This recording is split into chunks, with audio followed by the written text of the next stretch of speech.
You were raised to believe that constant connection equals strength. The loud room, the steady stream of reactions, the approval loop on repeat. You call it community. It functions like dependency. Watch what happens when the noise cuts off. Most people do not feel calm. They feel withdrawal. Their motivation drops. Their judgment tilts. The belief looks kind, but it quietly keeps you obedient to the crowd. Here's the part no one likes to admit. If your baseline requires validation, your decisions are not yours. Your dopamine system has been trained to fire on the promise of likes and smiles. Variable rewards spike anticipation, not control. That is why silence makes so many people restless. The nervous system is waiting to be fed. When you prefer solitude over validation, you are not antisocial. You are running a different operating system. It carries 4 dominance traits that hold in history and psychology and in practice. The first trait hides in plain sight. Your reward system is internal. That does not mean you never care about outcomes or respect. It means your main lever is not external permission. B.F. Skinner showed how variable rewards hook behavior. Commercial platforms use it. Social groups use it. If you opt out of that loop by design, your brain adapts. Baseline dopamine sensitivity recalibrates. The prefrontal cortex gains leverage over impulse. You experience more stable focus and less frantic checking. There is less noise in your head. You are no longer chasing a moving target. Most people do not notice how expensive approval becomes. Every yes buys a small hit now, then a larger obligation later. You start protecting the hit. You soften your edges. You neglect the work that does not get applause. Marcus Aurelius wrote that external things are not the problem, only our judgments about them. Internal reward means your judgment drives your day. You do what matches your standards whether or not anyone is watching. That is not romantic. It is efficient. It is also threatening to systems that feed on attention. People feel it when someone cannot be hooked. The contrast is sharp. The validation-dependent person waits to be told they are ready. The solitary person decides to be ready. The dependent person needs agreement before they speak. The solitary person speaks in order to test their thought. You can hear it in the voice. One asks for a reaction. The other submits a conclusion and is open to challenge. Freud would call this low need for transference. You do not need to place the authority figure into the listener. You hold it yourself. That reads as dominance because most people do not. There is a cost. You will get less instant reinforcement. You will get more delayed returns. If you cannot tolerate that, you will quit. If you can, your time horizon expands. That brings the second trait. You control attention with precision. You do not let the environment decide what you think about. You curate input. You are selective with people, conversations, and requests. This is not about being closed-minded. It is about preserving bandwidth. Daniel Kahneman showed the limits of System 2. Anything that hijacks you with salience and urgency taxes your ability to think. You treat your attention like property, not like a public park. The Stoics had a name for this: impressions. Epictetus taught that an impression arrives uninvited. Assent is optional. Most people have never practiced the gap between the two. Solitude lengthens it. You catch the impulse before you act. You notice who is trying to rent space in your head. You return to what you chose. That is why you can set boundaries without a scene. Warm, clear, final. You do not explain 5 times. You do not escalate. You do not argue. You do not seek to be understood by those who have not earned the right to understand you. Dominance here is not noise. It is signal clarity. Machiavelli understood this under a different lens. A ruler who depends on the love of the people is fragile. Applause shifts with weather. Respect for competence and control lasts longer. If you cannot be bribed with validation, people must offer substance. They have to bring you reality instead of flattery. Your presence forces a different game. Robert Greene calls attention a currency. You choose when to spend it and where. Scarcity raises value. Silence becomes a message. Distance becomes data. You do not disappear to punish. You disappear to maintain jurisdiction over your mind. When you interact from that place, you trigger a common reaction. Projection. Freud again. People transfer their own dependency onto you and call it arrogance. They will insist you think you are better. What they mean is you are less available. They will say you are cold. What they mean is they cannot hook you. Do not personalize it. This is how groups protect their norms. You are not attacking them. You are protecting your sovereignty. That is rare, and rare always disturbs the average. The third trait is low reactivity under social pressure. Not numbness, not suppression, regulation. The nervous system shows it. Lower baseline cortisol, higher heart rate variability, faster return to baseline after a spike. You keep your voice even in a heated room. You can delay a reaction until it serves the outcome. You do not flinch at silence. You can hold eye contact without trying to win. You can break it without a story. The biology feeds the psychology. The psychology feeds the perception. In groups, animals read stillness as control.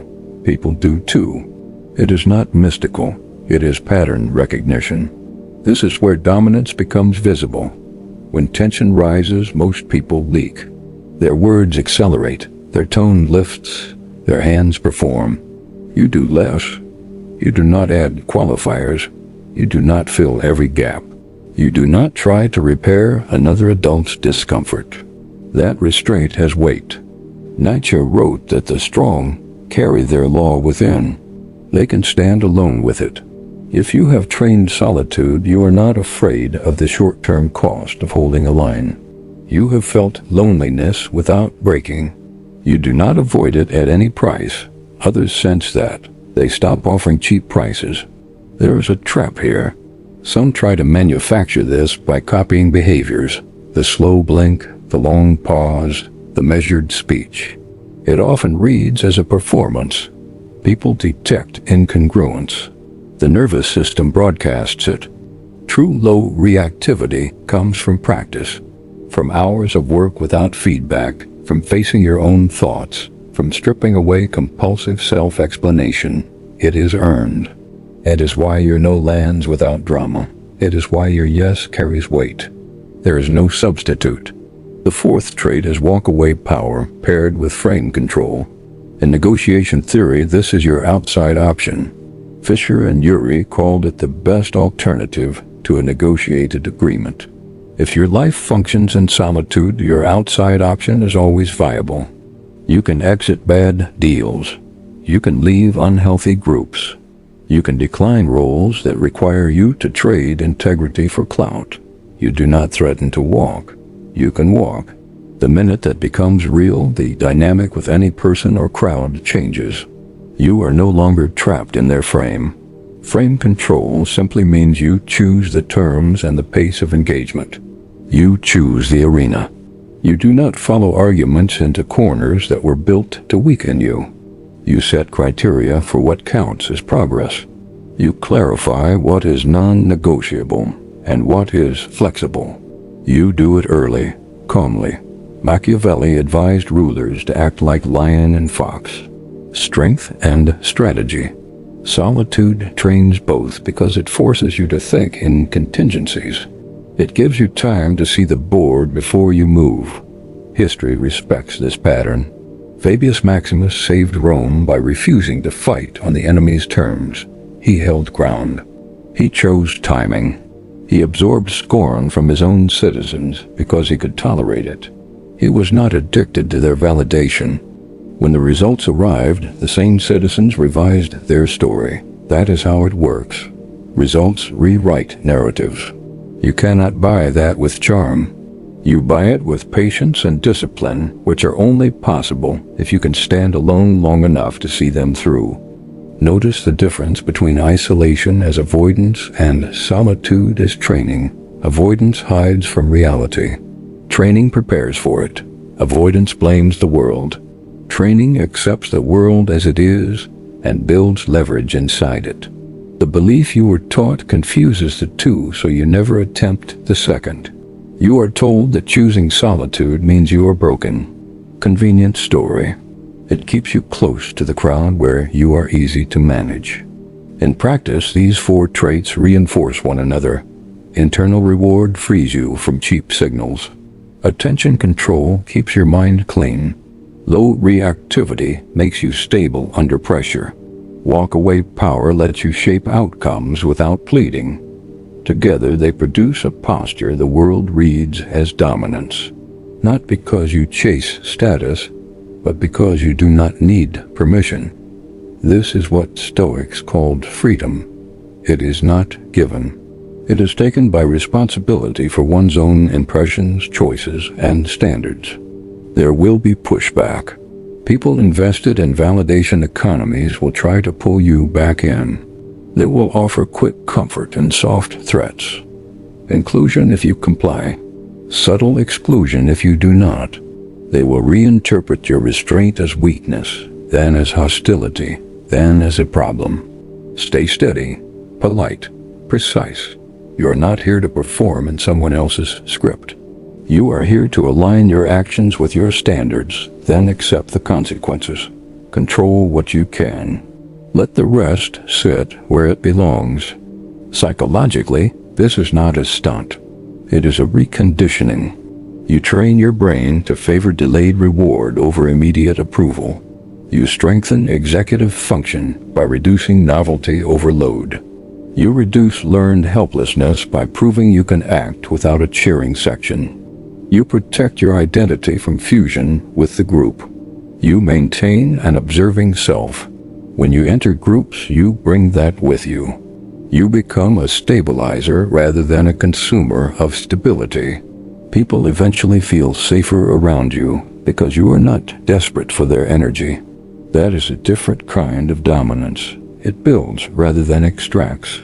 The temptation will be to soften these traits to make others comfortable. Do not. Keep your edges clean, not cruel. Courtesy without compliance. Warmth without need. Collaboration without surrender. If you have standards, state them. If you have boundaries, enforce them. If you have priorities, protect them. Then let outcomes teach you. Marcus Aurelius again. If it is endurable, endure it. If it is not, stop complaining and take steps. This is the backbone of a sovereign life. A final reality that most do not expect. When you stop chasing validation, you start attracting it from higher quality sources. Competent people recognize signal. They respect those who can be alone with their work. They invite you into rooms that are quiet on the surface because the stakes are real. The masses do not see those rooms. They are not advertised. You are not entitled to them. You qualify for them by what you become when no one is watching.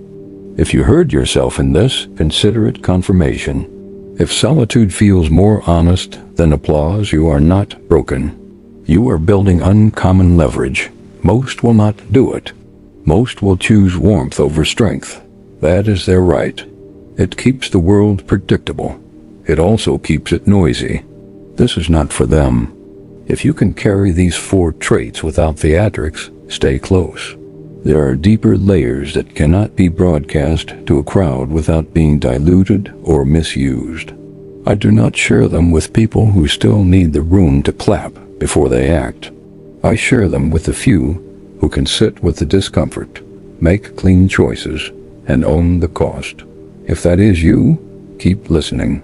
If it is not, walk back to the noise. It will welcome you. It always does.